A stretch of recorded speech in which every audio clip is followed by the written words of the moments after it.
guys, Lennick here from Len's Crafty Life, and these are some of the molds that I have, and I actually used them for the very first time 2 days ago. I've already made some of these shapes, which I'll show you later in this video.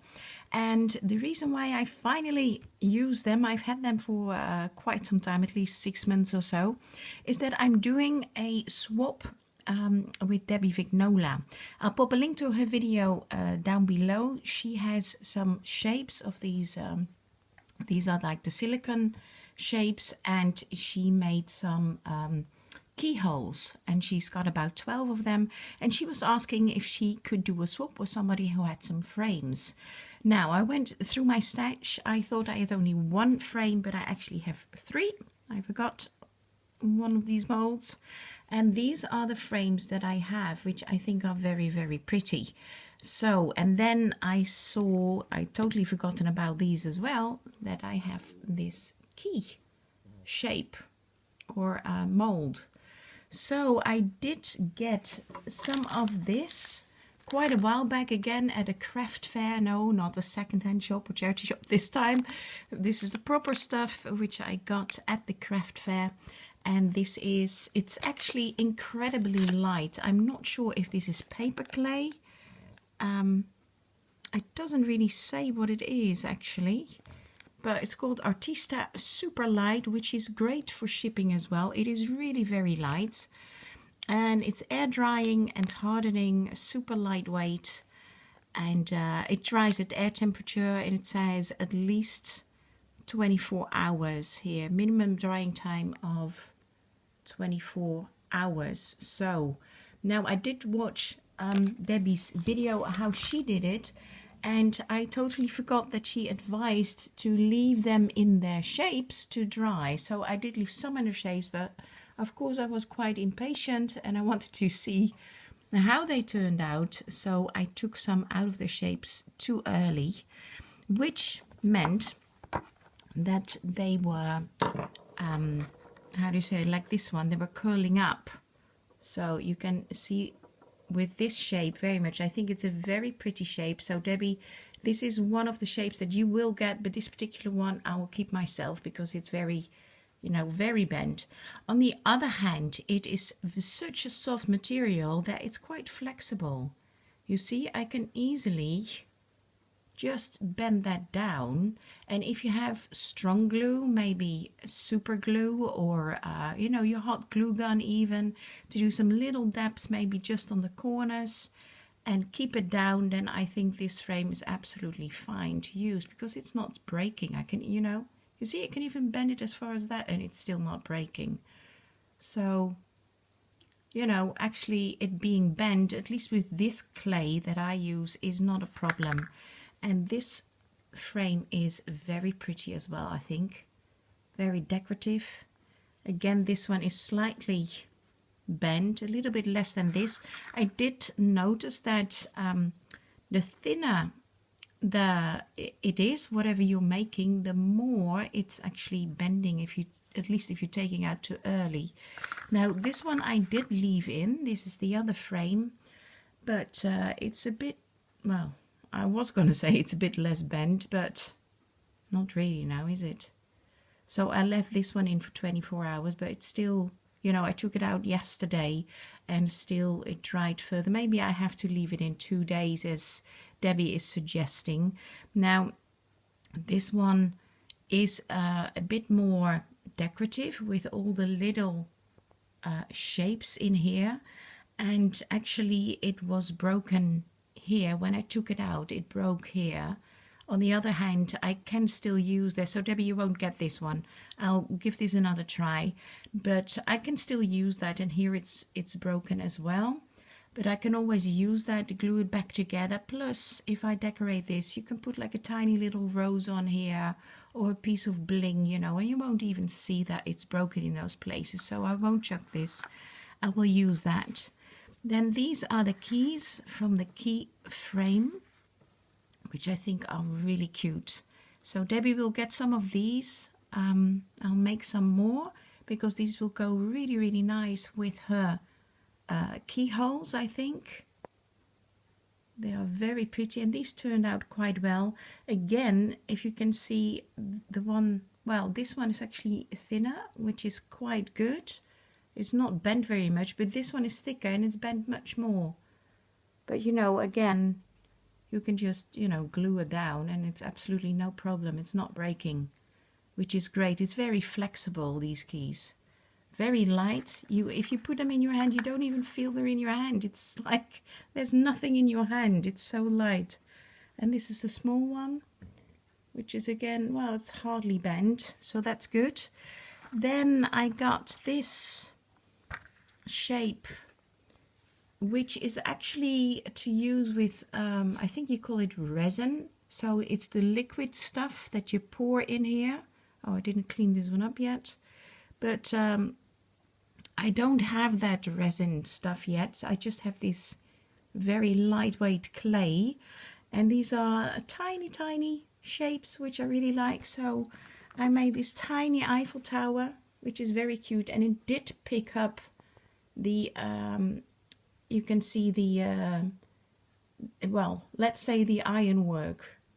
The ironwork of the real thing is in there, which I think is really great. It did pick that up. Now this one is slightly bent as well, but I can always bend it flat and glue it on.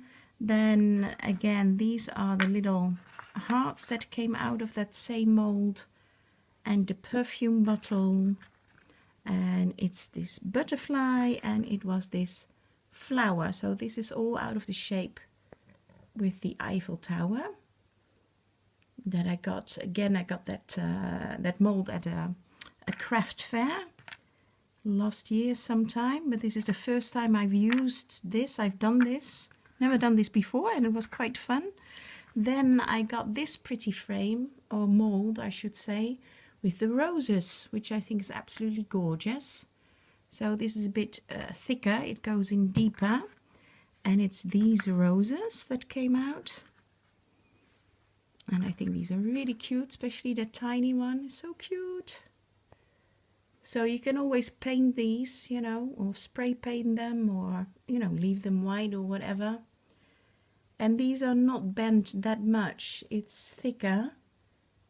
And these are not really bent. I don't think they are they? No. Well, maybe a little bit, but not that much. These are pretty flat. Maybe because, you know, it's like a rounder shape and not a long shape. That may help. Then I used these. These, you know, if you're into cake making and decorating cakes, you may recognize these kind of molds. It's so this is actually not for clay, but you know, a mold is a mold, right? So I picked these up at a charity shop. I think they were only €1 for the 3 of them, and I know they're more expensive in the proper shops. So these are like the push out shapes. So you put your, it's for marzipan, or how do you call the other stuff? Fondant. So you put that in, or you roll it out, you press it in, and then you just push out your shape. So I decided to put some of the clay in here as well. Now the only downside with this is these are flexible molds, so they are quite easy to get out. The clay doesn't stick in there, so this is obviously the proper thing to use for this. This of course is a stiff mold. You cannot bend this. And I did take these shapes out earlier, which in hindsight I think was probably the good thing, because I noticed that when I took them out, I think maybe the first one I took out, even after an hour or so, I was just curious, see if it would work. It already started to stick, the clay started to stick on the shape. And you can see it's also, I should have cleaned it up straight away, because these are harder to clean up as well, because the clay sticks in there, like you can see here. So I need to do a good job on cleaning this before I use it again. So you can use these, but with these shapes, you will have to take out your clay quite soon, because otherwise the clay will just stick to your shape, to your frame, which or your mold, which is not a good thing, obviously. Now, these being birds, I don't actually mind that they are bent. You see, the wings are bent up, which I think is quite nice. So I use these, the doves, which are very nice, I think, as well, to use on projects. And these are the shapes that I made so far. So I will have another try again, and I'll use some of this. This is very easy and very clean to use, actually. It doesn't really stick to your hands. It will stick to like the normal table surface. So I have my silicone mat, which I brought down. I'm in the living room now, which I brought down from my craft room because it doesn't stick to this. Now, if you see a bit of shine on here, I use this for as my glue mat as well, especially with the hot glue gun. And you see, I thought this was $5.95 for 200 grams, which in the beginning I thought a bit expensive. You know me, I get everything cheap at charity shops and I like good deals. But you see that I've, you know, the package is pretty much almost full, so I've hardly used anything. So this whole package will go a long way, I think. So it's a good deal after all. So let me just show you. I'll just use this pretty mold. And it's very dry. You can see it's not sticking to my fingers at all. It's very soft, very it's a very nice texture, this one. And you just press it in. And I had a good look at how Debbie did this. So thank you, Debbie, for your tutorial on this. So you just press it in, and then Debbie, she used this, you call it a scalpel or something?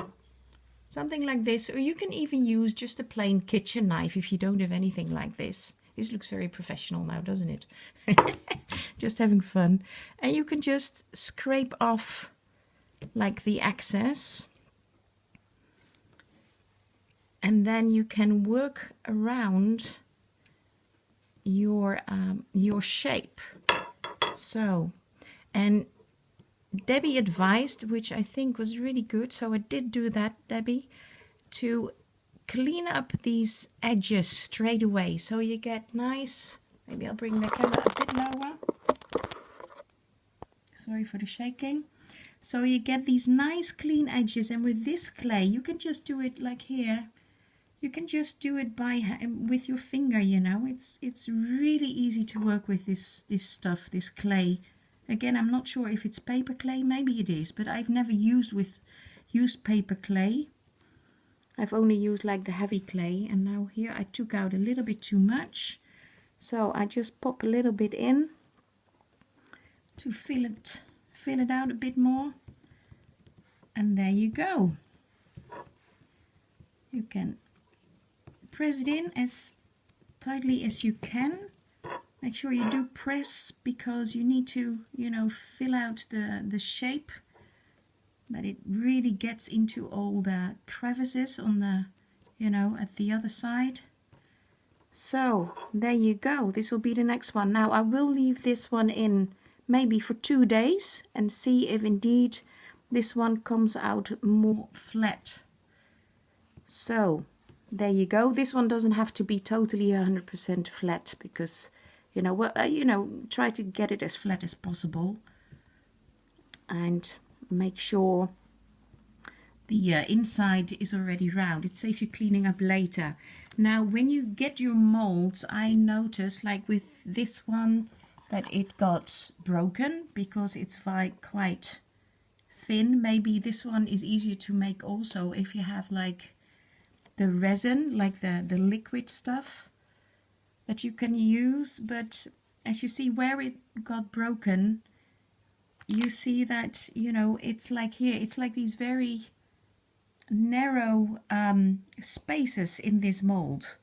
So next time I'll make this one, I will push this a little bit more out, so get a little bit more of the clay in between there. And same here, I'll just, you know, stretch the mold a little bit. That's a good thing with these molds, because obviously they need to be a bit wider for them not to break. I think I'll try that out.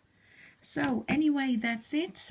Maybe I'll make you some more of these shapes, or I'll make you new shapes. I'll keep these myself. This was my first try, but I hope you like them, so you'll get these 3 shaped frames, at least this one, if it's not breaking again.